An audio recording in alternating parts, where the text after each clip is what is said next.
Bonjour, bienvenue sur gregot.com. Je suis aujourd'hui avec Johnny Frachet, combattant professionnel de MMA et coach à Fushan-kun. Aujourd'hui, il va nous montrer comment se relever après avoir été amené au sol. Alors, je vais frapper. C'est bon? Ouais. Alors, dans la situation où j'ai pas vu l'amener au sol, c'est-à-dire que mon adversaire a utilisé une de mes frappes ou alors il m'a surpris, il a franchi le gouffre, il est arrivé dans mes jambes et il m'amène au sol, il faut quand même que j'ai une solution alternative pour pouvoir me relever. On n'est pas obligé d'accepter le sol, d'accord? Donc pour cela, on a plusieurs techniques et aujourd'hui je vais en montrer une un peu différente. Donc je suis ici, je vais envoyer par exemple mon bras avant et mon adversaire va rentrer dans mes jambes. Hop, il m'amène au sol, j'ai pas vu l'attaque arriver. Tout de suite je dois réagir, je reste pas là. Ici c'est une position qui est facile pour lui de prendre de stabiliser. Là tout de suite je vais sortir les fesses et lui il va chercher à me contrôler. Je sors les fesses. Ici, il vient me contrôler. Ce que je vais faire, c'est si ma main est à l'intérieur, ça va être important. Essayer de rentrer mon coude là, en reculant mes fesses et rentrer la main sur le biceps. À partir d'ici, la tête ne doit pas être sortie. Je vais la rentrer dans mes épaules. Parce que là, il peut y avoir les frappes. D'accord?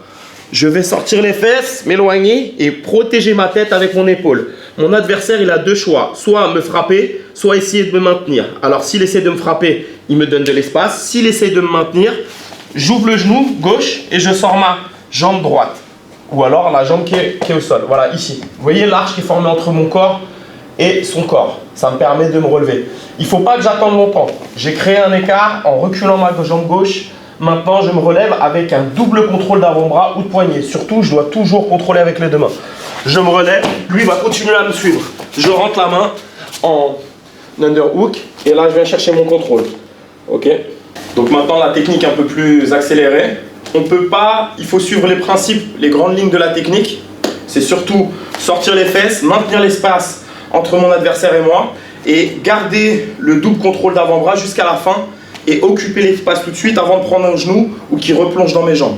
Il y avait un détail aussi intéressant que tu m'avais dit, c'était que toi tu n'utilisais pas la technique où habituellement on repousse la tête pour se relever. Si tu peux nous expliquer pourquoi on va se remettre au sol, peut-être dans la position. Alors dans cette configuration, mon adversaire est ici. Si je commence à pousser là pour essayer de me relever, je lui donne un point de pivot et ses bras sont libres pour pouvoir m'attraper. Donc s'il est intelligent, il va commencer à prendre mon dos. Hop, hop. Voilà, et c'est ce qui se passe souvent. Beaucoup de combattants de MMA sacrifient leur dos pour pouvoir après se relever. D'accord? Contre des grappleurs ou des gars du jiu-jitsu brésilien ou de la lutte à livre avancée, ça peut poser problème. Donc ce qu'on va pouvoir débarrasser, c'est un grip. Sans un grip, il a besoin d'au moins 2 grips pour pouvoir m'étrangler ou finaliser. Donc là, cette fois, ce qui va être intéressant, c'est quand il m'a amené au sol, tout de suite, ne pas le laisser saisir et il va commencer à prendre le contrôle. Je rentre mes mains à l'intérieur, voilà.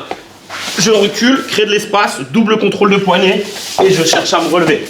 Et je viens occuper l'espace. Occuper l'espace, et je vais prendre la ligne interne. Soit la jambe à l'intérieur, soit la jambe à l'extérieur. La jambe à l'extérieur, c'est aussi intéressant. Maintenant, il faudra faire attention aux projections de judo. Donc, rester un peu plus bas, contrôler la hanche. À l'intérieur, ici, faire attention aussi qu'il ne me projette pas vers l'extérieur. D'accord? Pardon. Donc, contrôler la zone interne. Voilà. Ok, donc un petit peu plus rapide maintenant.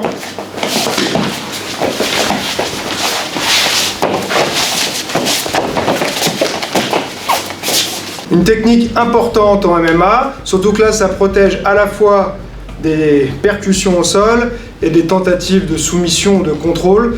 C'est quelque chose qu'on voit de plus en plus dans le MMA. Il y a beaucoup de combattants qui, même s'ils sont à l'aise au sol, préfèrent dicter le moment où ils restent au sol. Donc quand ils se font amener, en général, c'est pas le moment où ils vont être le mieux placés. Donc ils vont plutôt préférer travailler pour se relever et reprendre une meilleure situation. On est sur internet, pour moi le seul moyen de savoir si tu as aimé, c'est que tu me le dises. Alors pense à cliquer sur j'aime, laisser un petit commentaire et partager sur les réseaux sociaux. Et comme je dis toujours, celui qui croit savoir n'apprend plus, alors garde l'esprit ouvert.